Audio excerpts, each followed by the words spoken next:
I have no problems having kids with one woman. It's fine. But if you're going to take 9 months to grow a single simple baby, then you're just messing about. That's your problem. Come on, bro. If you'll do it in 2 weeks and get your act together and be faster, then we won't have to do all this. But if you're going to take 9 months and mess about, then I need 20. So, you know, I have no choice but to have 4 wives as Allah intended. That's why God told us men to have 4 wives, because they knew we needed large families and that women are slow. Allah understands. God understands. His word is golden for a reason. Do you have 4 wives yet? Nah, I got none. You know, if you got yourself a nice Islamic wife, she wouldn't cheat on you, she'd cook for you, she'd look after you, she wouldn't have an OnlyFans. You know, most of the problems you're facing currently with women can be solved by Islam. Really? I just told you why. Wait, they actually don't cheat? She'd have decency, she'd cover up, she'd be God-fearing.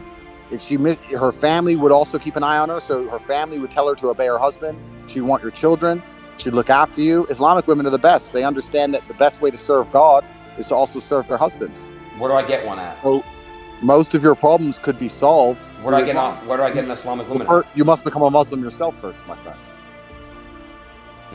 And being a Muslim is not easy. There's a lot to learn. It's a long journey. Even I'm not a scholar. I'm learning.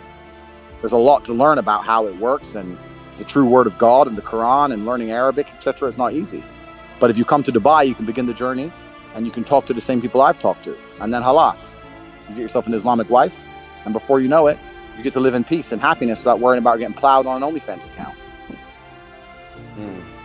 Some people recognize when I converted to Islam that there was a time I was an atheist. There was a time when I was atheistic. And the reason I am now so absolutely certain that God is real is because I've seen evil. I've seen shaitan. I've seen it. When you see enough evil, you realize that there must be an equal and opposite force. And there are people out there in the world today doing the work of the devil, genuine demons, who are trying to destroy the baseline morality that's inside of all of us. We're all born with some kind of morality, and they're trying to destroy it. And that's exactly the Islamic understanding, that we believe that you're born with something called fitrah, which is the initial goodness. You're born with an innate belief, receptivity to believe in one God. Yeah. And then that is corrupted. In fact, there's a prophet, hadith of the Prophet, where he says, كُلُّ مَوْلُودٍ يُولَدُ عَلَى الْفِطْرَةِ. Every born child is born upon this initial goodness. فَأَبَوَاهُ يُهَوِّدَانِهِ أَوْ يُنَصِّرَانِهِ أَوْ يُمَجِّسَانِهِ.